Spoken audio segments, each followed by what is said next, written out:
Jetzt ist Leo da bei mir im Studio. Danke, bist du da, Leo. So schön, hey. Ich komme sehr gerne für online. Ich finde es mega cool, einfach zu spüren, was für Fragen die Leute haben über online. Das ist schon eine big blessing. Es ist, der Sonntag ist schon historisch, oder? Ja, das haben wir noch nie gemacht. Also wenn wir sagen im ICF, das haben wir noch nie gemacht, dann braucht es schon sehr viel. Ja.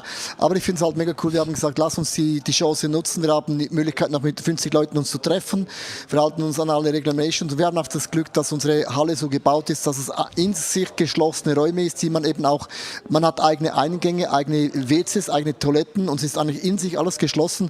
Das hat man beim Bau berücksichtigt, zu sagen, es ist eine multifunktionelle Halle. Und das haben wir immer gedacht, ja gut, brauchen wir nicht. Und jetzt nutzen wir wirklich das zum ersten Mal, diese Möglichkeiten alle aus. So krass. Ja, eben hinter uns ist die Morgen-Celebration. Die essen da Frühstück. Ich kam gerade aus der Pizzeria. Unser Kollege neben dem Samsung Hall. Oben haben wir die Unplug-Celebration. Meine Frau ist in der Halle. So genial. Du hast erzählt von diesem, also die Susanna, von diesem Smartphone-freien Samstag. Da möchte ich etwas anhängen. Okay. Wie geht das jetzt wirklich? Also, ist das der Samstag oder ein anderer Tag? Nein, es ist bei uns nicht der Samstag, weil unsere Leben, wir reisen sehr, sehr viel, aber wir haben eine Woche, wo wir uns den Sabbat nehmen und dann kommt das Smartphone und den Computer kommt da rein in die Kiste. Das haben sie Susanne hat es schon dreimal gemacht, ich habe es erst einmal gemacht und also es ist mega schwierig. Du kribbelst, kann ich mir vorstellen. Ja, und dann musst du dann auch passen, wenn du nach 24 Stunden nicht das Smartphone nimmst, dass du wieder einen halben Tag drin bist. Also gell, wir sind am Anfang, aber wir merken ganz persönlich, es macht etwas, weil man wirklich einen ganzen Tag einfach, weil früher war es ja normal, also ich bin aufgewachsen ohne Smartphone, da war es völlig normal und jetzt muss ich wieder ein bisschen lernen, gewisse Dinge zu etablieren, aber es ist krass, was es auslöst. Also, wer kann dich dann erreichen an diesem Tag? Niemand. Wirklich niemand? Nein, also niemand. deine Söhne? Ja, es ist eben so, dass jetzt eben in diesem Tag, wo wir es gemacht haben, haben Leute Stefan angerufen und gesagt, du kannst nicht ganz kurz, Susanna, ich habe was Wichtiges. Ja, es ist, gell, wir müssen sicher auch noch einen Weg finden in unserer Position, dass es vielleicht auch Möglichkeiten gibt. Das ist natürlich, ja, es ist natürlich logisch, es gibt dann Dinge bei uns, wo wir schon erreichbar sein müssen. Das haben wir noch nicht rausgefunden, was. Da muss wir eine Lösung haben, aber wir haben uns entschieden, schon einen Weg einzuschlagen. Einfach das Smartphone nimmt zu viel Gewicht ein und man hat dann gar keinen Raum mehr für den Geist von Gott und wenn etwas langweilig ist, zückt man nimmt das Smartphone. Ja, also ich kenne das. Ja, also das ist nicht normal. Nicht so einfach. Weil man sagt, die Innovation kommt aus Langeweile auch. Darum ist Langeweile eben auch etwas, was wir gar nicht mehr gewöhnt sind. Und dann sage ich meinen Kindern auch immer. Ja. Nein, das stimmt. Eine Frage kommt gerade im Chat von Conny. Wie kann man Menschen helfen oder was kann man ihnen sagen, wenn man spürt, dass sie sich mit den falschen Dingen zu sehr beschäftigen und der Teufel wirkt? Also was ganz, ganz wichtig ist, man kann eigentlich fast nur Menschen ein Feedback geben, die auch ein Feedback wollen. Ich habe gemerkt, wenn ich von außen komme, etwas reindrücke und sage, du, entschuldige mal, ich habe etwas, dann muss man immer fragen, hast du Bock oder Interesse auf etwas, was mir auffällt? Und man braucht die Zustimmung. Wenn das nicht, die Person sagt ja, dann kommt das oft in den schiefen Hals, kann man oft, mehr Menschen verletzen, weil es braucht ein offenes Herz, wo die Person sagt, doch, ich mache es so, wenn ich einen Eindruck habe, komme ich zum Beispiel und sage, Dan, ich habe einen Eindruck, willst du ihn hören, ja oder nein? Ja. Sagst du nein, nicht mein Problem, sagst du ja, dann weiß ich habe die Bewilligung. Und dann muss man das wirklich sehr, sehr in einem guten Ton auch sagen können, damit es nicht anklagend ist. Aber es braucht die Bewilligung, sonst geht es in die falsche Richtung. Ja, wir haben oft das Gefühl, wir müssen die Polizisten spielen, oder? Aber das ist stark. Eine andere Person fragt, Angriffe vom Teufel sind echt schwer manchmal zu widerstehen. Seine Stimme ist oft lauter als die von Jesus.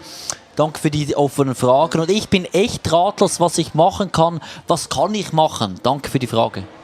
Also ich habe es gesagt, ich habe es etabliert, ich nenne es ein Holy Spirit Momente, 1 bis 2 Mal pro Tag, das habe ich etabliert, das kann ich jetzt wirklich sagen. Ich habe nicht alle Dinge etabliert, aber das habe ich etabliert. Jeden Tag ich sage, Heiliger Geist, hier bin ich und ich lege mich dann einfach auf das Bett, auf den Stuhl und manchmal höre ich etwas und manchmal höre ich nichts, dann spielt er gar keine Rolle, da habe ich immerhin gechillt in dem Sinn. Aber ich staune, wie oft mir Dinge dann in den Sinn kommt und ich bin auch nicht verkrampft, aber ich habe immer ein Buch neben mir, wenn er spricht, schreibe ich das aus, damit ich es nicht vergesse, weil wer schreibt, der bleibt. Das ist auch mega, mega wichtig. I Genau. like it, I like Damit ich nicht daran denken muss, oh, der Geist Gottes hat so gesagt, oh, was war er schon Ja. wieder? Also man muss Tools entwickeln. Und dann lernt man mit der Zeit auch, zum Beispiel vor 3 Tagen habe ich gemerkt, ich habe so einen Stress, das hat mich alles genervt. Dann habe ich gesagt, okay Leo, du bist müde. Und jetzt gehst du schlafen. Und ich habe gemerkt, jetzt bringt es gar nichts. Und also auch nicht Fernsehschauen hilft. Dann habe ich gewusst, heute muss ich früher schlafen gehen. Ich bin einfach überfordert. Und am nächsten Tag waren eigentlich Also das kennst du auch, überfordert sein? Absolut. Also ich bin ja ein Mensch, ich bin unterwegs wie wir alle. Ja. Aber ich habe einfach gelernt über die Jahre, einfach calm down, deine Gefühle sind jetzt wirklich nicht relevant, die sind zu laut, zu überbetont.